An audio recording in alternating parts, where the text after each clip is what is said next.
नमस्कार दोस्तों, technical coaching class के YouTube चैनल पे मैं सुभाष जयपाल आपका एक बार पुनः स्वागत करता हूं। दोस्तों, अपने जो इलेक्शन थ्योरी का जो केस को स्टार्ट किया था, आज अपने उसकी नेक्स्ट क्लास पढ़ेंगे।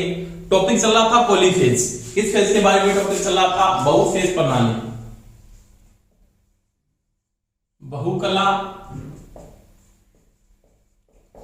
प्रणाली, या इसको बोलते हैं पॉलीफेज। क्या बोलते हैं? पॉलीफेज। पॉलीफेज में कल अपने स्टार कनेक्शन के बारे में बात करते हैं। स्टार कनेक्शन अपने पूरा पढ़ लिया है, उसका मैं क्वेश्चन करवा रहा हूं स्टार का। एक प्रकार से क्वेश्चन इस प्रकार से एक बार पूछा था कि 3 लोड हैं और कोई भी एक लोड है जो किस में जुड़ा हुआ है? स्टार में जुड़ा है। इस प्रकार से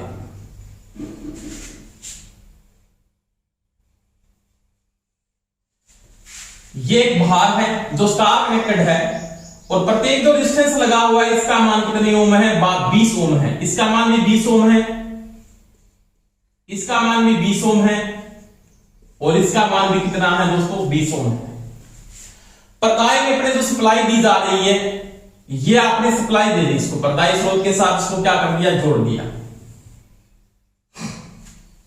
यानी कोई भी भार था वो स्टार कनेक्टेड था और उसको आपने 3 फेज की सप्लाई के साथ जोड़ दिया। और यहां पे जो लाइन वोल्टेज ने दे रखी थी, इस लाइन वोल्टेज का जो मान था वो था 400 वोल्टेज। कितना था? 400 वोल्टेज। लाइन वोल्टेज के बारे में मैंने कल बात की थी। 2 फेसों के मध्य की जो वोल्टेज है उसको लाइन वोल्टेज या पंक्ति वोल्टेज कहा जाता है, और एक फेज और एक न्यूट्रल के मध्य की जो वोल्टेज है उसको फेज वोल्टेज या क्या बोलते हैं? कला वोल्टेज कहते हैं। अब देखो, यहां की वोल्टेज 400, तो यहां की वोल्टेज का मान भी कितना होगा दोस्तों? 400 वोल्टेज होगा। यहां की वोल्टेज भी कितनी होगी? 400 वोल्टेज। यानी लाइन वोल्टेज का मान 2 फेसों के मध्य की जो वोल्टेज की वैल्यू है वो क्या होगी? बराबर होगी। और लाइन वोल्टेज का मान यहां पे भी कितना होगा? 400 वोल्टेज ही होगा। देखो, अब इसके बारे में बात करता है। अब ये लोड था, स्टार कनेक्टेड था, तो मेरे को पता है कि यहाँ पे बैलेंस का लोड है ना, बैलेंस का लोड इस बिंदु पे क्या बनेगा दोस्तों? न्यूट्रल बनेगा अपने आप। क्या बनेगा? उदासीन बनेगा। अब देखो, इसके प्रत्येक फेज को फेज वोल्टेज मिल रही है, यानी प्रत्येक लोड को फेज वोल्टेज मिलेगी। Phase neutral, phase neutral, phase और न्यूट्रल मिल रहा। परंतु ये प्रश्न क्या पूछ लेता है कि इसकी कोई भी एक भुजा, कोई एक भुजा भार की ओपन हो जाती है, ओपन हो जाती है, तो प्रवाह होने वाली धारा ज्ञात कीजिए। यानी कोई भी एक भुजा ओपन कर दो आप, पहले धारा क्या फ्लो हो रही थी आप निकाल सकते हो, कोई समस्या नहीं है, क्योंकि आपको निकालना क्या पड़ेगा? फेज वोल्टेज निकालनी पड़ेगी। स्टार कनेक्शन में आपको पता है BL बराबर होता है, BPH बराबर होता है BL बटा में √3। BL का मान आपको 400 दिया है बटा में √3 वोल्टेज। तो ये तो इसकी क्या होगी? फेज वोल्टेज होगी। अब मेरे को क्या निकालना? इसकी धारा, इसको फेज वोल्टेज मिल रही है, न्यूट्रल और फेज।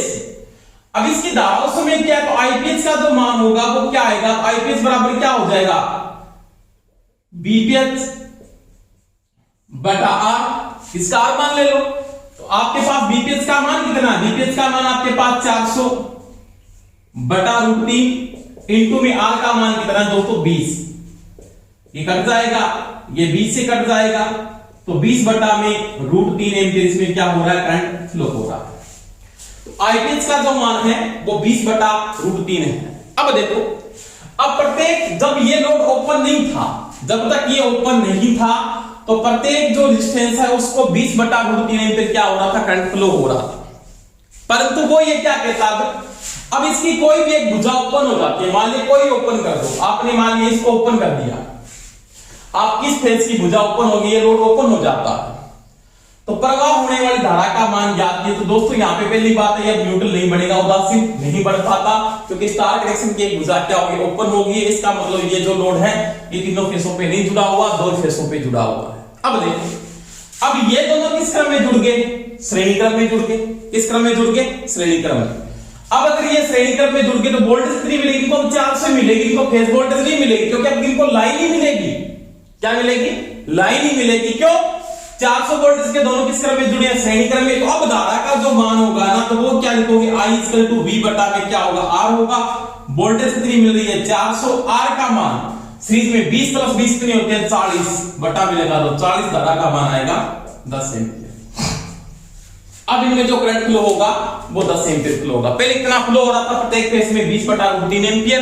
अगर एक लोड ओपन होता है या एक भुजा ओपन होती है, धारा क्या फ्लो होगी आपके पास 10 एम्पियर फ्लो होती है। इस प्रकार से वो क्वेश्चन को आपको पूछ सकता है। तो थोड़ा ध्यान रखना कि स्टार कनेक्शन में कोई भुजा ओपन हो गई तो कैसे प्रश्न को हल करेंगे, तो इस चीज का आपको क्या करना है, ध्यान रखना है। समझ में आई दोस्तों मेरी बात। अब शॉर्ट कर देता है, मान लीजिए इसको शॉर्ट कर दिया, इस भुजा को शॉर्ट कर दिया मान लिया, तो फिर क्या होगा, प्रत्येक को लाइन मिलेगी, इसको भी लाइन वोल्टेज मिलेगी, इसको भी क्या मिलेगी, लाइन मिलेगी। इधर से एक फेस कॉमन फेस आ रहा है ना, इधर से कॉमन फेस हो गया तो इधर भी लाइन है, इधर भी क्या आएगी, लाइन वोल्टेज मिलेगी। तो यहां पे भी फेस है, यहां पे भी फेस है, यहां पे भी फेस है, यहां पे भी क्या फेस है, फिर ये लाइन वोल्टेज के साथ जुड़ जाएंगे। ये चीज का भी आपको ध्यान रखना है। तो ये चीज का ध्यान है, इस प्रकार से क्वेश्चन आपको स्टार में पूछ सकता है। अब देखो इसके बाद बात करते हैं डेल्टा संयोजन की, वो देखो आराम से।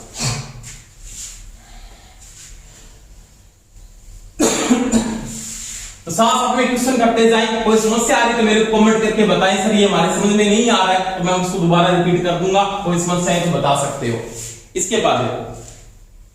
इसके बाद पढ़ेंगे डेल्टा संयोजन,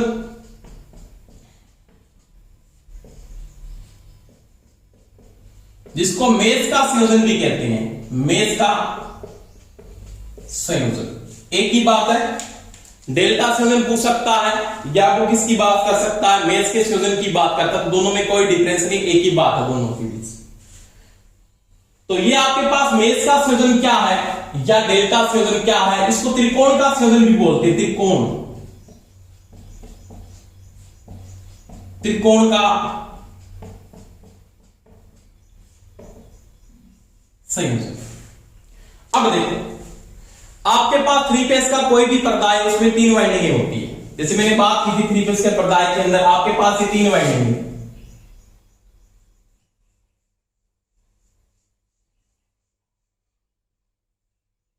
एक वाइंडिंग ये है,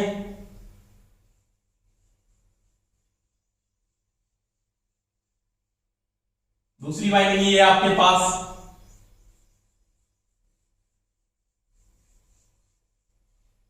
और तीसरी वाइंडिंग आपके पास ये है। ये 3 फेस की 3 वाइंडिंग है पर्दा स्पोर्ट, जिसका नामांकन मैंने किया था U1, U2, B1, B2, W1, W2। अब डेल्टा संयोजन क्या है, डेल्टा या मेष का संयोजन एक ही बात है। इस संयोजन में क्या कहता है वो कि U1 आपका V2 के साथ जुड़ता है, U1 V2 के साथ, और आपका B1 W2 के साथ, और W1 U2 के साथ जुड़ जाता है। यानी वाइंडिंग का एक नंबर सिरा, एक नंबर वाइंडिंग का एक नंबर सिरा दूसरी वाइंडिंग के 2 नंबर सिरे के साथ, दूसरी वाइंडिंग का एक नंबर सिरा तीसरी वाइंडिंग के 2 नंबर सिरे के साथ, और तीसरी वाइंडिंग का एक नंबर सिरा पहली वाइंडिंग के 2 नंबर सिरे के साथ जुड़ जाता है। उस समय जो कनेक्शन बनता है उसको बोलते हैं डेल्टा संयोजन या बोलते हैं मेष का संयोजन। क्या बोलते हैं दोस्तों, मेष का संयोजन। तो ये पर्दाएं में अपने क्या करते हैं, यहां पे फिर 3 फेस की सप्लाई लेके चलते हैं, यानी यहां से जो फेस निकलेगा इसको बोलेंगे जी आर फेस। ये जो फेस निकलेगा आपका इसको बोलेंगे जी आर के बाद वाई फेस, और ये जो फेस निकलेगा इसको बोलेंगे दोस्तों बी फेस। ये आपका W1 है। तो ये होता है डेल्टा कनेक्शन। क्या होता है, डेल्टा कनेक्शन। अब देखो दोस्तों, डेल्टा कनेक्शन में मैं बात करूं तो पर्दाय स्रोत, ये जो पर्दाय का सोर्स है या पर्दाय का जो स्रोत है 3 फेस का,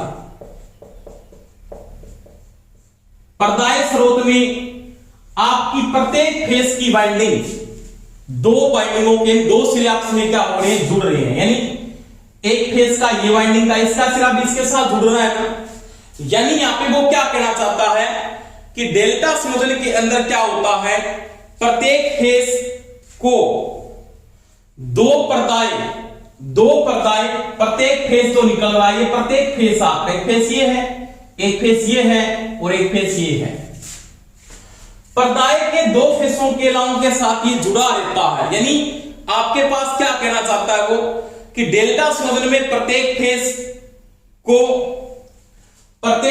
को पर्दाएं क्या कहता है, डेल्टा संयोजन में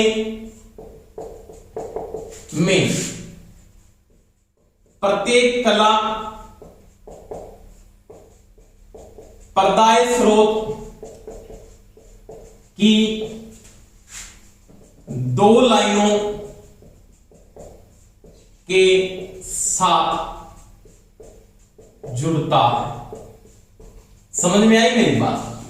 यानी डेल्टा संयोजन में आपके पास जो पर्दाए का स्रोत है ये दो लाइनों के साथ जुड़ता है, यानी इसका ये फेस है, एक तो इस वाइंडिंग के साथ भी जुड़ा हुआ है और एक इस वाइंडिंग के साथ भी जुड़ा हुआ है। ये फेस है, इस वाइंडिंग के साथ भी जुड़ा हुआ है, इस वाइंडिंग के साथ भी जुड़ा हुआ है। बी फेस है, इस वाइंडिंग के साथ भी जुड़ा हुआ है, एक नंबर वाइंडिंग के साथ भी जुड़ा हुआ है। इसका कहने का मतलब है डेल्टा संयोजन के अंदर आपके पास जो प्रत्येक कला है या प्रत्येक फेस निकल रहा है जो पर्दाए स्रोत की दो लाइनों के साथ जुड़ता है, दो लाइनों के साथ जुड़ता है। इसका मतलब क्या हुआ, यहां की वोल्टेज है, ये इसकी फेस वोल्टेज है मान के चले, वो क्या होगी, यहां की वोल्टेज के क्या होगी, बराबर होगी। यानी यहां पे क्या होगा, बीएल का मान बीपीएस के क्या होता है, बराबर होता है। लाइन वोल्टेज फेज वोल्टेज के क्या रहती है दोस्तों, बराबर रहती है। इतनी आपकी लाइन वोल्टेज होगी उतनी क्या मिलेगी, यहां पे फेज वोल्टेज मिलती है।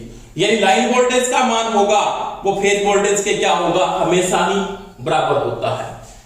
तो ये आपने किसकी बात की, इसकी लाइन वोल्टेज और फेज वोल्टेज की बात की थी। यानी डेल्टा संयोजन में प्रत्येक फेज जो निकलता है वो दो लाइनों के साथ जुड़ता है। दो लाइनों का मतलब इस पर्दाए स्रोत की लाइन ये भी है, ये भी है, इस फेज की लाइन आपके पास ये भी आ रही है और ये भी है। इसके कारण लाइन वोल्टेज का मान फेज वोल्टेज के क्या होता है, बराबर होता है।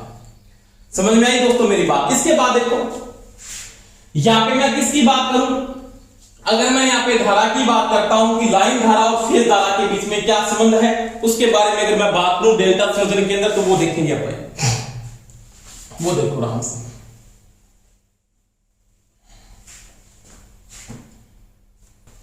देखो इसके बाद अपने बात करते हैं त्रिकला डेल्टा संयोजन में पंक्ति धारा यानी लाइन धारा व कला धारा का संबंध। इसके बाद कला धारा को किससे लिखते हैं, आईपीएच से लिखते हैं। किससे लिखते हैं, आईपीएच से। अब देखो इसका मैं अगर वेक्टर बनाता हूं, क्योंकि मैंने आपको बात की थी यहां पे जो वेक्टर बनेगा वो करंट का वेक्टर बनता है और वहां पे किसका वेक्टर बनाया दोस्तों, आपने वोल्टेज का वेक्टर बनाया था। वो देखो आराम से बात करते हैं। आपके पास 3 फेज की सप्लाई है, ये फेज आ रहे हैं, आर फेज,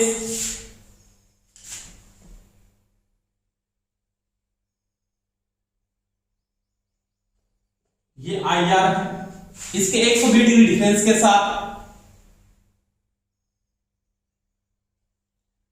आई वाई है और ये आपके पास क्या है दोस्तों, आई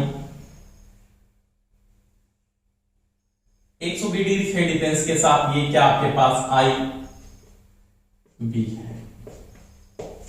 इन तीनों का ये फेज डिफरेंस है, इन तीनों का ये फेज डिफरेंस है। यानी आई बी और आई आर के बीच में 120 डिग्री, आई आर और आई वाई के बीच में 120 डिग्री, तो इन तीनों का ये फेज डिफरेंस क्रिएट हो रहा है। अब देखो इसका जो विपरीत फेज होगा वो यहां से निकलेगा, ये फेज, ये फेज, इसको बोलेंगे माइनस आई वाई। इसका विपरीत फेस होगा वो यहां से निकलेगा बिल्कुल सामने से, इसको एंटी फेस बोलते हैं, माइनस आई बी नेगेटिव के अंदर, और ये जो नेगेटिव फेस निकलेगा तो इसके विपरीत से निकलता है यहां पे, इसको क्या बोलेंगे, माइनस आई आर, क्या बोलेंगे, माइनस आई आर। समझ में आई दोस्तों मेरी बात। अब देखो वो प्रश्न कैसे पूछ लेता है, यहां पे ये क्वेश्चन पूछ सकता है, पहली बात तो ये आई आर व माइनस आई आर का डिफरेंस, फिर डिफरेंस आई वाई व माइनस आई वाई का फिर डिफरेंस, और आई बी व माइनस आई बी का फिर डिफरेंस, ये होगा दोस्तों 180 डिग्री, 180 डिग्री, कितना होगा, 180 डिग्री। अब देखो यहां पे वो ये भी पूछ सकता है इन दोनों का डिफरेंस, इन दोनों के बीच में डिफरेंस, ये डिफरेंस है, ये 60 डिग्री का, कितने डिग्री का, 60, क्योंकि आपने 120 को दो भागों में बांटा है, तो आपको वो ये पूछ सकता है आई आर व माइनस आई बी के बीच में फिर डिफरेंस, या वो पूछ सकता है आपको आई वाई व माइनस आई आर का फिर डिफरेंस, या वो पूछ सकता है दोस्तों आई बी व माइनस आई वाई के बीच का फिर डिफरेंस। तो ये चीजें आपके पास, आपको पता है कितने डिग्री का है दोस्तों, 60 डिग्री का, ये है 60। अब ये फिर डिफरेंस है, अब ये डिफरेंस है ना, वही लाइन धारा है, इन दोनों के बीच का जो डिफरेंस निकलेगा वही लाइन धारा, यानी इनके मध्य से लाइन धारा निकलती है, क्या निकल, इनके मध्य से ही आपकी लाइन धारा निकलती है। तो लाइन धारा का मतलब इन दोनों के बीच का अंतर, यानी मैं यहां पे लिखूं आई आर आई एन, इन दोनों के बीच का डिफरेंस, आई एन क्या है, किसके बराबर है, तो वो क्या है, आई आर बी, तो ये लाइन है, और इन दोनों के बराबर क्या है, तो मैं लिख सकता हूं I R minus I B का अंतर है। तो ये आपकी पहली लाइन धारा है, यानी पहली जो लाइन धारा है वो इसके क्या होगी, बराबर होगी, इन दोनों का क्या होगा, डिफरेंस होगा। अब देखो इन दोनों का अंतर, यानी ये आई एल होगा लाइन धारा, सेकंड वाली की मैं अगर बात करूं तो इन दोनों के बीच में से निकलेगी तो आई वाई और ये क्या होगा, आई वाई आर बराबर हो जाएगा आई वाई माइनस आई आर, इन दोनों का क्या होगा, डिफरेंस होगा। तो ये लाइन धारा होगी। अब देखो यहां पे अगर मैं बात करूं IL3 की, 3 लाइन धारा, ये मान ली 1 नंबर, ये 2 नंबर, ये 3 नंबर, तो ये क्या है आपके पास IB Y बराबर होगा IB माइनस IY का क्या है, डिफरेंस है। तो ये इसकी क्या होगी, लाइन धारा, यानी आपकी 3 लाइन धारा यहां पे क्या होते हैं दोस्तों, निकलती हैं। अब देखो इसकी जो लाइन धारा है, इसका जो वेक्टर बनाते हो आप, यानी यहां से आपकी जो लाइन धारा निकलेगी वो वेक्टर के साथ निकलती है, किसके साथ निकलती है, वेक्टर के साथ। तो ये तो आपके पास क्या आई आर है, क्या है आई आर, इसका जो वेक्टर बनाओगे तो वेक्टर में आपके पास तो ये रेखा निकली, इसके समांतर रेखा, यानी जैसे, यानी आपका जो वेक्टर क्रिएट होके चल रहा है इसके बिल्कुल क्या है, ये समांतर आएगी रेखा ऐसे,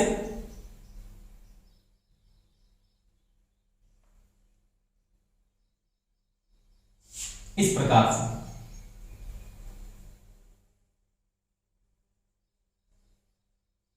ये इसको थोड़ा पीछे कर लेते, देखो एक बार,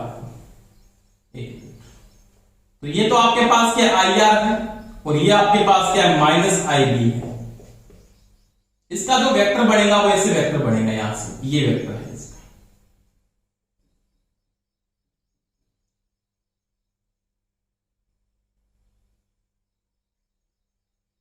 इस प्रकार से। तो ये धारा जो निकल के ना, ये वाली धारा है, ये धारा, ये इसकी क्या होगी, लाइन धारा, जिसका मान क्या आपके पास आई, ये लिखा आपने आई आर बी, तो ये इसकी यहां पे लाइन धारा है। अब यहां पे इसका जो वेक्टर बढ़ाओगे आप, इसका जो वेक्टर बढ़ेगा वो बिल्कुल सेम बढ़ेगा इसका ही, इस प्रकार से यहां पे ये लो,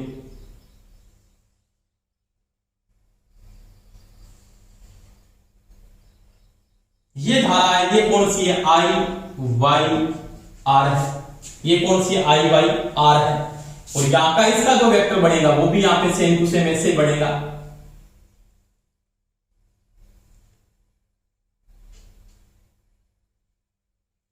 ये बड़ा वेक्टर ऐसे,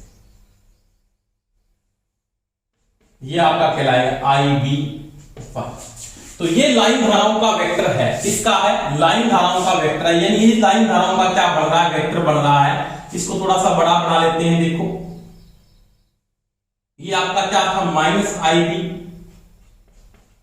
और ये क्या था दोस्तों, ये था आई आर। अब देखो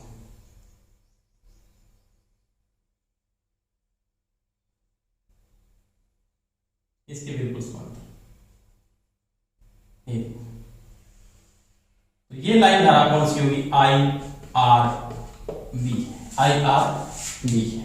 तो ये तीनों का वेक्टर का संबंध है, तीनों का वेक्टर संबंध है। यानी यहां पे अब देखो क्या बात हो रही है, इनका दोनों का जो फेज डिफरेंस, एक ये और एक ये, एक ये, एक ये, एक ये और एक ये तो फेज धारा है। इसको बोलेंगे आईपीएच, इसको बोलेंगे आईएल, इसको बोलेंगे आईपीएच, इसको बोलेंगे आईएल, इसको बोलेंगे आईपीएच और इसको बोलेंगे आईएल। अब संबंध क्या है, तो संबंध वही है जो वेक्टर में लागू होता है। किसमें लागू होता है, वेक्टर में जो लागू होता है। यानी पहली वाली धारा कौन सी, आई आर बी है, जिसको अपने क्या बोलते हैं, लाइन धारा बोलते हैं। क्या बोलते हो, लाइन धारा। इन दोनों का जो डिफरेंस लोगे, डिफरेंस का मतलब दोनों का अंतर होगा, तो दोनों का जो अंतर आप हल करते हो तो क्या दोनों का डिफरेंस में दोनों में क्या निकलेगी, 2 आईपीएच हो जाएगा। क्योंकि ये तो क्या है, पॉजिटिव, और ये वैल्यू जो आ रही है ये वाली किस में आ रही है, नेगेटिव, और नेगेटिव को नेगेटिव से गुणा करोगे तो क्या आएगा, पॉजिटिव आएगा, 2 आईपीएच हो जाएगा। यानी फेज धारा 2 इंटू में क्या होगा, कोस। कोस कितना है यहाँ पे, 60 डिग्री।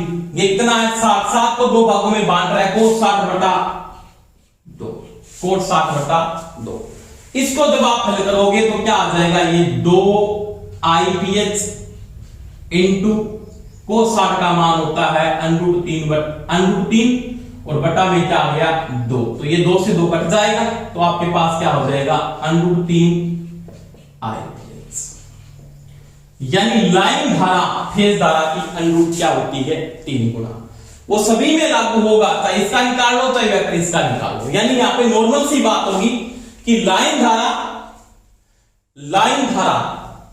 व फेज धारा के बीच में जो डिफरेंस है, यानी आईएल बराबर मैं ये लिख सकता हूं √3 आईपीएच होता है, या मैं ये लिख सकता हूं आईपीएच बराबर क्या, आईएल इंटू में 1/√3 गुना, एक ही बात है। या आप ये लिख सकते हो line the current, line current, आपका जो लाइन करंट है वो ज्यादा है, कितना ज्यादा है, फेज करंट से √3 गुना। या आप ये लिख सकते हो फेज करंट, क्या लिखें, फेज करंट, करंट लाइन धारा का, लाइन करंट का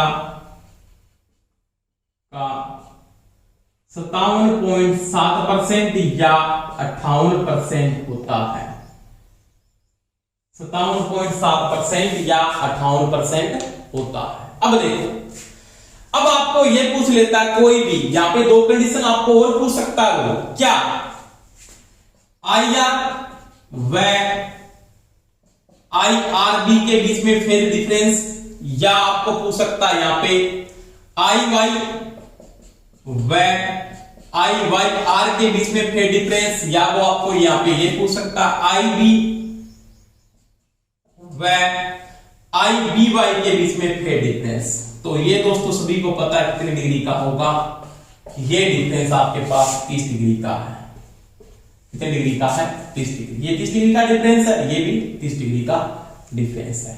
तो ये 60 डिग्री, ये 30 डिग्री, ये 180 डिग्री का डिफरेंस। अब इनको अपने बोल सकते हैं, यानी लाइन धारा व फेज धारा के बीच 30 डिग्री का कलांतर होता है, कलांतर होता है। तो ये मैंने बात की दोस्तों, डेल्टा कनेक्शन के अंदर कुछ बातें आपने पढ़ी, मुख्य बातें। ये वेक्टर आपको पूरा का पूरा याद रखना है, ये फेज डिफरेंस आपको याद रखना है। यहाँ पे डेल्टा में 2-3 बातें आपने कंप्लीट की है। पहली बात तो यहाँ पे क्या कंप्लीट किया आपने, कि आपके पास क्या है कि डेल्टा में, डेल्टा या मेष के संयोजन में बीएल का मान बीपीएच के क्या होता है, बराबर होता है। पहली बात तो ये। दूसरी बात, आईएल बराबर √3 गुना होता है किसका, आईपीएच का। या आप ये लिख सकते हो क्या कि आईपीएच होता है वो आईएल बटा में √3 होता है। तो ये एक ही बात है। तो ये दोस्तों मैंने किसकी बात की, डेल्टा संयोजन की बात की या मेष के संयोजन की बात की। इसके बाद अपने और हल करेंगे इसको। आज अपने इतना ही पढ़ेंगे क्लास में।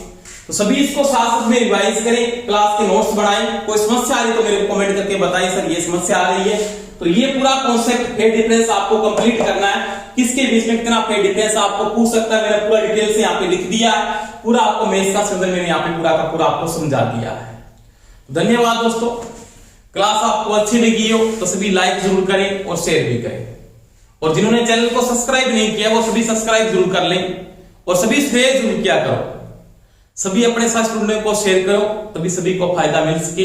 धन्यवाद, best of luck, thank you.